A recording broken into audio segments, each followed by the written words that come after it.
Hello, thank you for being here. This is Charles Ling.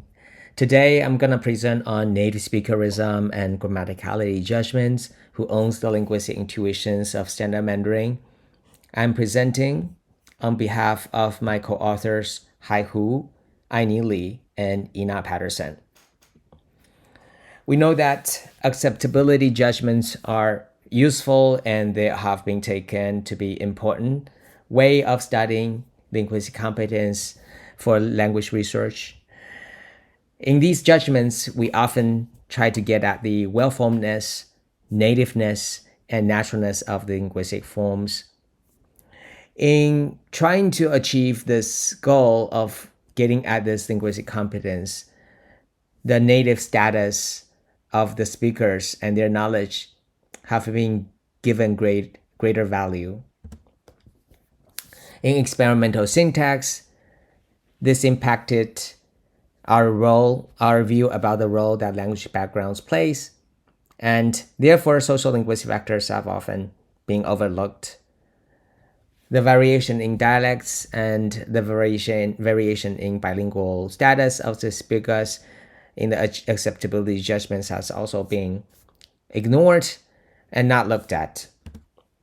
In this presentation, I'm going to talk about the role that the speaker's multilingual background may play or not in terms of the grammaticality judgments about Mandarin sentences.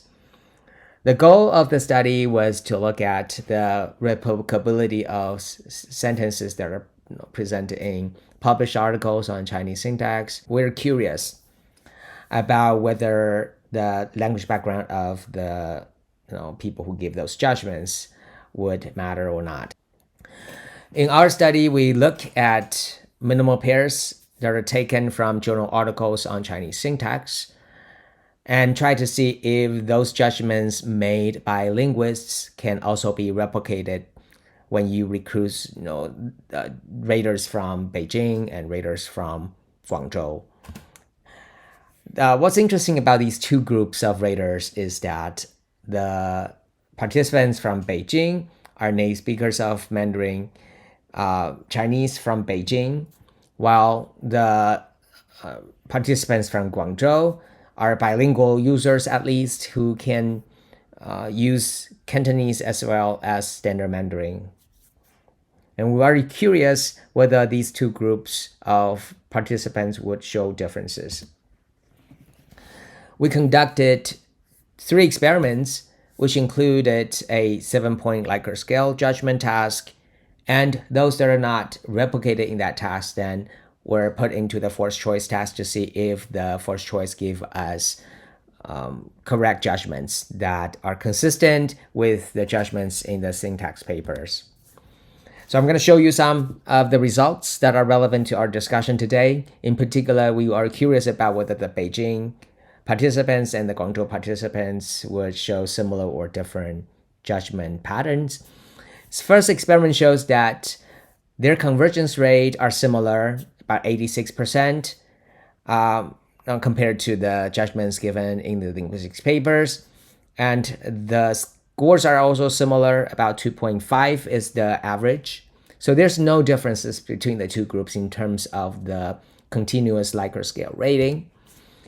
From experiment 2 and 3, we saw that the test items showed consistent patterns of favoring the good sentences over the bad sentences, both in Beijing group and in Guangzhou group.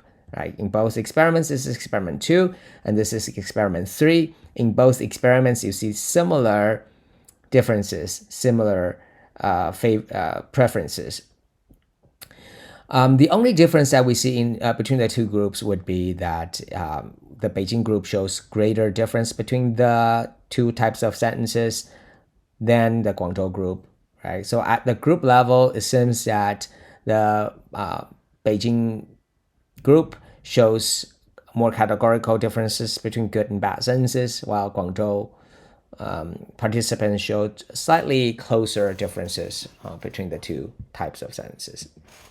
Okay, so findings and conclusion. In terms of providing grammaticality judgments for linguistic research, the Beijing Mandarin speakers who have only one Chinese language, and the bilinguals, L1 Cantonese and L2 Mandarin speakers in Guangdong, they do not show significant differences. They can equally replicate the judgments of syntacticians, and the two groups do not differ in scale-based or force-choice decisions. They show you similar, consistent overall patterns as the linguistic judgments. Even though at the group level, we do see some differences, the bilingual judgments seem to be less categorical than the monolingual judgments.